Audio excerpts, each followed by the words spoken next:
आज 24 डिसेम्बर मंगलवार चलतु जाणीनवा आज दिन सबकि टॉप न्यूज अपडेट देश विदेश आरंभ कर ओडिशार समस्त गुरुत्वपूर्ण खबर जापर आज भिडियो न्यूज देखा पूर्व आपण मान अनुरोध न्यूज गोटे हृदय लाइक कर चैनल को सब्सक्राइब कर दिंतु चलतु नजर पकड़ा आज प्रथम खबर पर आज प्रथम खबर पुणी ओडिशा वर्षा संभावना 7 जिला को सतर्कता गोटे दिन विरति पर पुणी ओडिशा वर्षा संभावना राज्यर गत किछि दिन वर्षा जारी रही बेले पाग परिवर्तन होइछि डिसेम्बर 25-26 पुणी वर्षा सह घन कुड़ी देखा मिल पूर्वानुमान कर विभाग पश्चिम झड़ प्रभाव में वर्षा संभावना रही 7 जिला को सतर्क कराई से जिलागुड़िक है केन्द्रापड़ा जगतसिंहपुर पुरी खोर्धा गंजाम गजपति रायगड़ा जिले में वर्षा होवार संभावना रही सूचना मिली। परवर्ती खबर नुआ वर्ष श्रीमंदिर में धाड़ी दर्शन व्यवस्था बढ़िलानी श्रद्धालु पर्यटक भिड़ आगक बड़ दिन आ नुआ वर्ष श्रीक्षेत्र पुरी में बढ़िलानी श्रद्धालु और पर्यटक भिड़ नुआ वर्ष धाड़ी दर्शन व्यवस्था एथपाई प्रस्तुति कराई बाउंस पता गलानी 30 और 31 तारिख में डेमो हे नुआ वर्ष भिड़ को दृष्टि रखी बड़दाण्ड में मरीचिकोट छक ठारू श्रीमंदिर कार्यालय पर्यंत बारिकेड व्यवस्था कराई ये बारिकेड दे भक्त मैंने सिंहद्वार दे प्रवेश कर अन्य द्वार दे प्रस्थान करी सूचना मिली। परवर्ती खबर गंजाम जानुरी 3 रु मंडी धान संग्रह गंजाम जिले में आसंता जानुरी 3 तारिख मंडी धान संग्रह करा शनिवार गंजाम जिलापाल खाद्य जोगाण खाउटी कल्याण विभाग प्रमुख सचिव को एक पत्र लिखि एक जन गंजाम जिलापाल चिठी लिखिं जे जिले में डिसेम्बर 23 तारिख मंडी धान संग्रह करने पूर्व निष्पत्ति होता किंतु लघुचाप जो जिले में प्रबल वर्षा होती से धान अमल में विलम्ब हो पारे तेणु मंडी धान संग्रह दिन को घुंचाई दी आसंता जानुरी 3 तारिख जिले में मंडी धान संग्रह करा चाषी हित को दृष्टि रखी धान संग्रह प्रक्रिया को सुरुखुर संपादित करने तारीख को बछाई सूचना मिली। परवर्ती खबर 2 दिनिया गस्त सारी फेरिले प्रधानमंत्री विमान बंदर जाए आसिले कुवैत पीएम प्रधानमंत्री नरेंद्र मोदी को 2 दिनिया कुवैत गस्त शेष होइछि से भारत फेरी आसिछन्ति कुवैतर प्रधानमंत्री शेख अहमद अब्दुल्ला तांकु विमान बंदर जाए छाड़क आसी प्रधानमंत्री फेरिया समय ए नेता संपर्क दुई देश सम्मान को प्रतिफलित कर सूचना मिली। परवर्ती खबर भिड़ मुक्त हम कटक रास्ता लगभग गहली भिड़ मुक्त हम कटक रास्ता लगभग गहली से नहीं आज कटक नुआ बजार गोशाला स्थित 500 मीटर लंबर रेल ओवर ब्रिज लोकार्पण करें राज्य सरकार आईन और पूर्त विभाग मंत्री पृथ्वीराज हरिचंदन এই লোকার্পণ উৎসবরে যোগদেই মাননীয় মন্ত্রী শ্রী হরিচন্দন কটকরু ভিড়কু রক্ষা পাই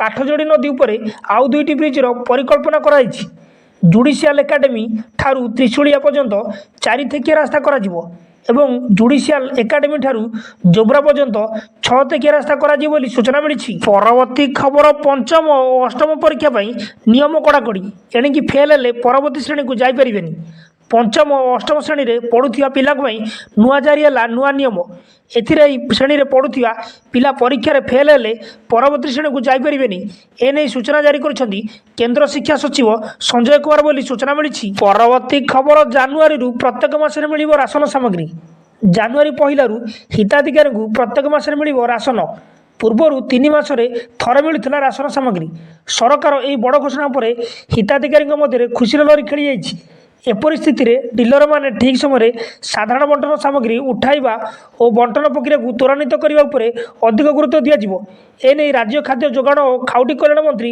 कृष्णचंद्र पात्र सूचना देते खबर मिली। परवर्ती खबर जाणी नियंतु आज पेट्रोल दर आज सारा देश में पेट्रोल और डीजेल नुआ मूल्य प्रकाश पाई किछि स्थान में दर वृद्धि पाई बेले आउ किछि स्थान में दर स्थिर रही ओडिशा राजधानी भुवनेश्वर में आज पेट्रोल दर वृद्धि पाई 101 टंका 11 पैसा रही बेले डीजेल दाम प्रति लिटर पिछा 92 टंका 69 पैसा रही सेहीपरि देशर प्रमुख सहर में पेट्रोल और डीजेल दर अपरिवर्तित रही सेपटे राजधानी दिल्ली में पेट्रोल लिटर पिछा 94 टंका 62 पैसा और डीजेल दर 87 टंका 62 पैसा होती मुंबई में पेट्रोल लिटर पिछा 103 टंका 44 पैसा होता बेले डीजेल लिटर पिछा 89 टंका 97 पैसा रही सूचना मिली। परवर्ती खबर गर्जिले तारा 25 सुधा मंडी धान न उठिले असंभाल अवस्थित कांग्रेसर वरिष्ठ नेता तथा ओलपुर विधायक तारा प्रसाद भाईनीपति राज्य सरकार को कड़ा चेतावनी देते तारा कहते आसंता 25 तारिख सुधा समस्त मंडी धान न उठिले स्थिति असंभाल हो एपरिक कोरापुट जिला को पूरा अचल कर दिज्व ଧାନ ନ ଉଠିଲେ ଆସନ୍ତା 26ରୁ ରାସ୍ତାରୋକ କରିବାକୁ ମଧ୍ୟ ପଛାଇବାକୁ ନାହିଁ ବୋଲି ରବିବାର ଆୟୋଜିତ ଏକ ଖବରଦାତା ସମ୍ମିଳନୀରେ ତାରା ଚେତାବନୀ ଦେଇଛନ୍ତି ବୋଲି ସୂଚନା ମିଳିଛି। ପରବର୍ତ୍ତୀ ଖବର, ସିଆର୍ପିରେ ଯୋଗ ଦେବେ 400 ଯବାନ, ନିଯୁକ୍ତି ପତ୍ର ବାଣ୍ଟିବେ ଆଇନ ମନ୍ତ୍ରୀ। ସିଆର୍ପିରେ ଓଡ଼ିଶା ସେକ୍ଟର ପାଇଁ 400 ଯବାନଙ୍କୁ ଚୟନ କରାଯାଇଛି। ସୋମବାର ଆଇନ ମନ୍ତ୍ରୀ ପୃଥ୍ୱୀରାଜ ହରିଚନ୍ଦନ ସେମାନଙ୍କୁ ନିଯୁକ୍ତି ପତ୍ର ବାଣ୍ଟିବେ। ସୋମବାର ଆଶ୍ଚର୍ଯ୍ୟ ବିହାର ସ୍ଥିତ council of scientific and industrial research ଅଡିଟୋରିୟମରେ ସିଆର୍ପିଏଫ୍ ରୋଜଗାର ମେଳା ଆୟୋଜିତ ହେବ। ଏହି ମେଳାରେ ନୂଆ କରି ଯୋଗ ଦେବାକୁ ଥିବା ଯବାନମାନଙ୍କୁ ନିଯୁକ୍ତି ପତ୍ର ଦିଆଯିବ ବୋଲି ଆଇନ ମନ୍ତ୍ରୀ ପୃଥ୍ୱୀରାଜ ହରିଚନ୍ଦନ କହିଛନ୍ତି ବୋଲି ସୂଚନା ମିଳିଛି। ପରବର୍ତ୍ତୀ ଖବର, ଲଗାଣ ବର୍ଷା ପରେ ଫେରିଲା ଶୀତ, ଖସୁଛି ପାରଦ, ଲୋକେ ଅସ୍ତବ୍ୟସ୍ତ। କୋରାପୁଟ ଜିଲ୍ଲା ଲମତାପୁଟା ବ୍ଲକରେ 2 ଦିନ ଲଗାଣ ବର୍ଷା ପରେ ପୁଣି ଫେରିଛି ଶୀତ। ଅଳ୍ପ ପରିମାଣର ଶୀତ ଅନୁଭୂତ ହୋଇଥିଲା। ସାରା ଅଞ୍ଚଳକୁ ଢାଙ୍କି ରଖିଛି କୁହୁଡ଼ି। 2 ଦିନ ଧରି ମେଘୁଆ ପାଗ ସହ ଝିପିଝିପି ବର୍ଷା ହେବା ସକାଶେ ଶୀତ ପ୍ରକୋପ କମିଯାଇଥିଲା। ହେଲେ ଧୀରେ ଧୀରେ ଶୀତ ପ୍ରକୋପ ବଢ଼ିବା ସହ ପାରଦ ଖସିବାରେ ଲାଗିଛି। ଦିନ 10ଟା ପର୍ଯ୍ୟନ୍ତ ସାରା ଅଞ୍ଚଳକୁ କୁହୁଡ଼ି ଢାଙ୍କି ରଖିଛି। ରାସ୍ତାର 10 ମିଟର ଦୂରତା ପରେ କିଛି ବି ଦେଖାହେଉନି। ପାଣିପାଗ ଅଚାନକ ପରିବର୍ତ୍ତନ ସକାଶେ ସ୍ୱାସ୍ଥ୍ୟ ସମସ୍ୟା ଉପୁଜିବା ସହ ଚାଷବାସ କ୍ଷେତ୍ରରେ ବହୁ ଅସୁବିଧାର ସମ୍ମୁଖୀନ ହୋଇଛନ୍ତି ଅଞ୍ଚଳବାସୀ ବୋଲି ସୂଚନା ମିଳିଛି। ପରବର୍ତ୍ତୀ ଖବର, 3 ଦିନ ଭିତରେ ସରିବ କ୍ଷୟକ୍ଷତି, ଆକଳନ କଲେ ମନ୍ତ୍ରୀ। 3 ଦିନ ବର୍ଷାରେ ଫସଲ କ୍ଷୟକ୍ଷତି ନେଇ ରାଜସ୍ୱ ମନ୍ତ୍ରୀଙ୍କ ବଡ଼ ପ୍ରତିକ୍ରିୟା ରଖିଛନ୍ତି। କହିଛନ୍ତି ଧାନ ନଷ୍ଟ ନେଇ ରିପୋର୍ଟ ଦେବାକୁ ସବୁ ଜିଲ୍ଲାପାଳଙ୍କୁ ନିର୍ଦ୍ଦେଶ ଦିଆଯାଇଛି। 3 ଦିନ ଭିତରେ ସରିବ କ୍ଷୟକ୍ଷତି ଆକଳନ, ରିପୋର୍ଟ ଆସିବା ପରେ ମିଳିବ କ୍ଷତିପୂରଣ, କହିଛନ୍ତି ରାଜସ୍ୱ ମନ୍ତ୍ରୀ ସୁରେଶ ପୂଜାରୀ। ବିକ୍ରି ଯୋଗ୍ୟ ହୋଇଥିଲେ ବ୍ୟବସ୍ଥା କରାଯିବ ବୋଲି ମନ୍ତ୍ରୀ କହିଛନ୍ତି ବୋଲି ସୂଚନା ମିଳିଛି। ପରବର୍ତ୍ତୀ ଖବର, ଫେବୃଆରୀ 18ରୁ ଯୁକ୍ତ 2 ପରୀକ୍ଷା। ଫେବୃଆରୀ 18ରୁ ଆରମ୍ଭ ହେବାକୁ ଯାଉଛି ଯୁକ୍ତ 2 ପରୀକ୍ଷା। କଳା, ବିଜ୍ଞାନ, ବାଣିଜ୍ୟ ଏବଂ ଧନ୍ଦାମୂଳକ ପାଠ୍ୟକ୍ରମର ଥିଓରି ପରୀକ୍ଷା ଆସନ୍ତା ଫେବୃଆରୀ 18ରୁ ମାର୍ଚ୍ଚ 27 ଯାଏଁ ଚାଲିବ। ଏନେଇ କଲେଜମାନଙ୍କରେ ପ୍ରସ୍ତୁତି ଆରମ୍ଭ ହୋଇଯାଇଥିବା ବେଳେ ଉଚ୍ଚ ମାଧ୍ୟମିକ ଶିକ୍ଷା ପରିଷଦ CHSE ପକ୍ଷରୁ ମଧ୍ୟ ସମସ୍ତ ପ୍ରସ୍ତୁତି ଆରମ୍ଭ ହୋଇଛି ବୋଲି ସୂଚନା ମିଳିଛି। ପରବର୍ତ୍ତୀ ଖବର, ଗଞ୍ଜାମ ଶ୍ରମିକଙ୍କୁ ଭେଟିଲେ ପ୍ରଧାନମନ୍ତ୍ରୀ। କୁଏତ ଗସ୍ତ ଅବସରରେ ପ୍ରଧାନମନ୍ତ୍ରୀ ନରେନ୍ଦ୍ର ମୋଦି ସେଠାରେ ରହୁଥିବା ଗଞ୍ଜାମ ଜିଲ୍ଲାରେ ଜଣେ ଶ୍ରମିକଙ୍କ ସହ ଶନିବାର କଥା ହୋଇଥିଲେ। ବବୁଲ ନାମକ ଏହି ଓଡ଼ିଆ ଶ୍ରମିକଙ୍କୁ ପ୍ରଧାନମନ୍ତ୍ରୀ ଜୟ ଜଗନ୍ନାଥ କହି ଅଭିନନ୍ଦନ ଜଣାଇଥିଲେ। ତାଙ୍କ ସହ କଥା ହେବା ବେଳେ ମୋଦି ତାଙ୍କ ଜନ୍ମସ୍ଥାନ, ଶିକ୍ଷା ଏବଂ କାର୍ଯ୍ୟ ସମ୍ପର୍କରେ ପଚାରି ବୁଝିଥିଲେ ବୋଲି ସୂଚନା ମିଳିଛି। ପରବର୍ତ୍ତୀ ଖବର, ପୁଣି ବଡ଼ ପଦକ୍ଷେପ ନେବେ ମୋଦି ସରକାର। ଆଜି 71,000ରୁ ଅଧିକ ନିଯୁକ୍ତି ପତ୍ର ବାଣ୍ଟିବେ ପ୍ରଧାନମନ୍ତ୍ରୀ। ପ୍ରଧାନମନ୍ତ୍ରୀ ନରେନ୍ଦ୍ର ମୋଦି ଆଜି 71,000ରୁ ଅଧିକ ମନୋନୀତ ପ୍ରାର୍ଥୀଙ୍କୁ ନିଯୁକ୍ତି ପତ୍ର ବଣ୍ଟନ କରିବେ। ଦେଶର 45 ସ୍ଥାନରେ ଅନୁଷ୍ଠିତ ନିଯୁକ୍ତି ମେଳାରେ ପ୍ରଧାନମନ୍ତ୍ରୀ ଭିଡ଼ିଓ କନଫରେନ୍ସ ମାଧ୍ୟମରେ ଯୋଗ ଦେଇ ନିଯୁକ୍ତି ପତ୍ର ବଣ୍ଟନ କରିବେ।